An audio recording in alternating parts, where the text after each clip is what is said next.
पानी रे बतुरीगला चाषीर आशा भरोसा अमल आगु गजा होईगला वर्ष जाकर दाना पानी खड़ियाल ब्लॉक एकर एक जमी रे गजा हो जाइछि। धान फसल किछि दिन तले लघुचाप वर्षारे धान गड़ तले पानी रे पड़ी पानी रे भिजी रहितला एबे धान सबु गछरे ही गजा हो जाइछि। सोनार फसल उजुड़ी जिबा परे चाषी एबे मुंडरे हाथ देई बसछन्ति। ए जाय कृषि विभाग रो देखा मिल नथिबा बेले सहायता पई सरकार को अनुरोध करिसेंति चाषी। ए नै अधिक सूचना देउछन्ति हम प्रतिनिधि कुणाल चरण बेहरा। किछि दिन तले लघुचाप वर्षा होइथिला जहा चाषी मानक मेरुदंड भांगी देछि। नुआपड़ा जिल्ला रे अनेक चाषी क्षतिग्रस्त होइछन्ति। खड़ियाल ब्लॉक रो बिरिघाट ग्राम रे अनेक चाषी जमी रे पानी मारी जाइछि जहा फल रे धान सब तले पड़ी जाइछि गजा हो जाइछि। आमे बिरिघाट गारे अछु चाषी माने आम सहित अछन्ति तांको सहित आमे आलोचना करिबा से माने केमिति क्षति हिछि फसल रो एवं कोन से माने दाबी करूछन्ति। आसंतु आमे सीधा सड़क प्रतिक्रिया नेबा। धान चाषटा अच्छे एकड़ एकड़ आम 3 एकड़ 4 एकड़ मोर अच्छे आज्ञा सब वर्षा पेन पूरा सब धान गजा हो जाइए।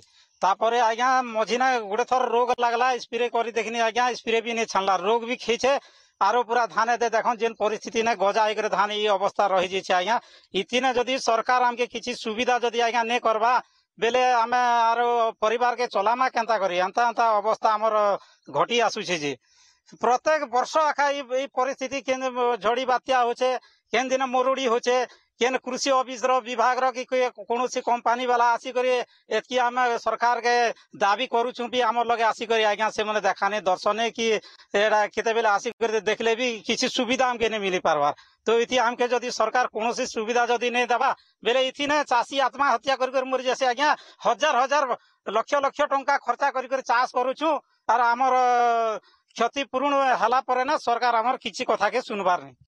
तो चाषी भाई कहवा कथा है वर्ष वर्ष मरुड़ी पड़ुछि वर्षा रे फसल नष्ट हो जाउछि रोग पोक लागुछि तथापि प्रशासन देखा नाही जहा द्वारा से माने क्षोभ प्रकाश करूछन्ति। आउ जने चाषी आगे आछन्ति तांको ठार बुझबा कोन केमिति क्षति। मोर ना होचे आगे इंद्रजीत कांड बिरिघाट ग्राम बिरिघाट जेन परी चाषी ने केने आत्मा साथ हवा के बेल ने आज्ञा एबे जेन परी में भाषण करू छे मोर मूड बथे जो छे मोर मूड मारी दु छे आज्ञा मोर एबे आपण देखुन छन देखु छन मोर गोड़ा थरी जो छे जान लेके ये बानी मु 3 एकड़ बत कर छे आज्ञा धान चाष कर छे कोन होय छे एबे जेन धान वर्षा हे गला बढ़िया बते हे गला जाय जेन गजा जेन परी छे धान जेन परी पड़ी माने पवन आला पड़ी दी छे जेन परी गजा हे छे से गजा के देखे करी हमरा आत्मा साथ हवा के बेल ने आज्ञा।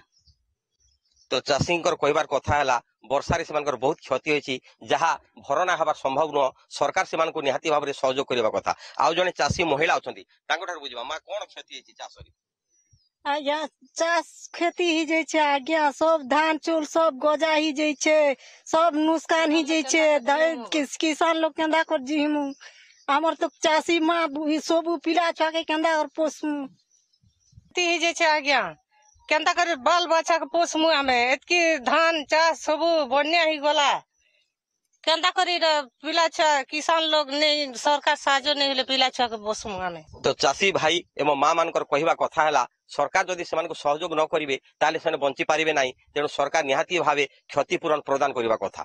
खड़ियालरू कुणाल चरण बेहरा ओटीवी।